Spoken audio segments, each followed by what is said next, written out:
হরে কৃষ্ণ। আজকে আমরা আলোচনা করব শ্রী জগন্নাথ দেব, সুভদ্রা মহারানী এবং বলদেবের স্নানযাত্রার পর কেন তাদের জ্বর আসে। তো এর মাহাত্ম্য সম্পর্কে আলোচনা করব এবং এর সাথে আরও আলোচনা করব এই সময়ে কি কি করা উচিত, কি কি করা উচিত নয় এবং এর আধ্যাত্মিক মাহাত্ম্য বিস্তারিত আমরা এই ভিডিওতে আলোচনা করব। আপনারা সকলে ভিডিওতে দেখবেন এবং শ্রবণ করবেন, এর সাথে সবার কাছে ভিডিওটি পৌঁছে দেবেন যাতে সবাই এই মাহাত্ম্য বিস্তারিত শ্রবণ করতে পারে। হরে কৃষ্ণ। স্নান যাত্রার পর অনাবসার কালে জগন্নাথ, বলদেব এবং সুভদ্রার জ্বর হওয়ার বিশ্বাসটি মূলত বৈষ্ণব আচার ও ভক্তিভাবের অংশ। এটি চিকিৎসা বিজ্ঞানের অর্থে জ্বর নয়, বরং ঈশ্বরের মানবলীলা এর প্রতীক। কেন জগন্নাথের স্নানযাত্রার পর জ্বর আসে এ সম্পর্কে এখন আমরা আলোচনা করব। স্নানযাত্রার দিনে দেবতাদের 108টি পবিত্র কলসের জল দিয়ে মহাস্নান করানো হয়। বিশ্বাস করা হয় এত বিশাল স্নানের পর দেবতারা অসুস্থ বা জ্বরে আক্রান্ত হন। এরপর তারা প্রায় 15 দিন জনসাধারণের দর্শন দেন না। এই সময়কে অনবাসর বা অনসারা বলা হয়। এই সময়ে তাদের বিশ্রাম, ভেষজ সেবা ও বিশেষ পথ্য নিবেদন করা হয়। এর মাধ্যমে বোঝানো হয় যে ভগবানও ভক্তদের কাছে আপনজনের মতো আচরণ করেন। এবং এখন আপনাদের সাথে আলোচনা করব এর মাহাত্ম্য সম্পর্কে। এই যে জগন্নাথের স্নানযাত্রার পর জ্বর আসে, এর মাহাত্ম্য সম্পর্কে। তো ভক্তদের শেখায় যে ঈশ্বর ভক্তের জন্য মানবীয় লীলা করেন। সেবা, যত্ন ও ভক্তির গুরুত্ব প্রকাশ পায়।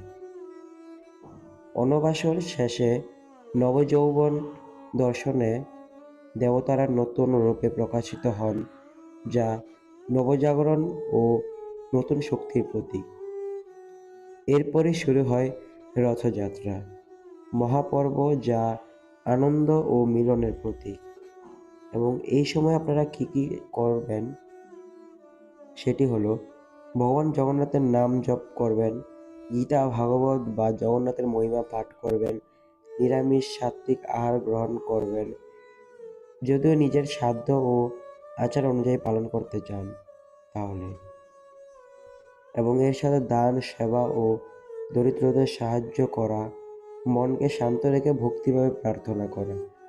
এই অনাবাসর কালে অনেক ভক্ত আলারনাথ টেম্পলে দর্শন করেন, কারণ প্রচলিত বিশ্বাস অনুযায়ী এই সময়ে সেখানে ভগবান বিশেষভাবে পূজিত হন। এবং এই সময় আপনারা কী কী করবেন না সেটি হলো, অহংকার, রাগ, হিংসা ও অন্যদের নিন্দা থেকে বিরত থাকা, অশুচি বা অসৎ কাজ এড়িয়ে চলা, ধর্মীয় আচারকে কুসংস্কার বা উপহাসের বিষয় না করা, অতিরিক্ত ভোগ বিলাস ও অপব্যয় থেকে বিরত থাকার চেষ্টা করা এবং ভক্তদের ধর্মীয় অনুভূতিতে আঘাত করে এমন আচরণ না করা। এবং এখন আমরা আলোচনা করব এর আধ্যাত্মিক মাহাত্ম্য। তো এই লীলার মূল শিক্ষা হলো, ঈশ্বর ভক্তের সুখ দুঃখে অংশ নেন। অসুস্থের সেবা করা এক মহান ধর্ম। জীবনে বিশ্রাম, সুচিতা ও পুনরুজ্জীবনেরও প্রয়োজন আছে। ভক্তি মানে শুধু পূজা নয়, দয়া, নম্রতা ও সেবার মনোভাব গড়ে তোলা।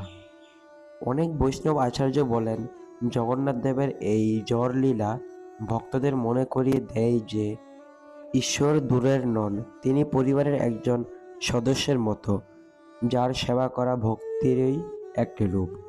তো জগন্নাথ দেবের এই লীলাকে তাই শারীরিক অসুস্থতার ঘটনা হিসেবে নয়, গভীর ভক্তি, সেবা, করুণা ও ঈশ্বরের মানবীয় লীলার এক অনন্য আধ্যাত্মিক প্রতীক হিসেবে দেখা হয়। তো আপনারা বুঝতেই পারলেন এখন যা শ্রবণ করলেন সেটি হলো জগন্নাথ দেবের স্নানযাত্রার পর কেন জ্বর আসে। তো ভিডিওটি যদি ভালো লাগে সবাইকে শেয়ার করে অবশ্যই পাশে থাকবেন, এবং ভিডিওটি ভালো লাগলে অবশ্যই লাইক করে কমেন্টে জয় জগন্নাথ লিখে যাবেন। হরে কৃষ্ণ।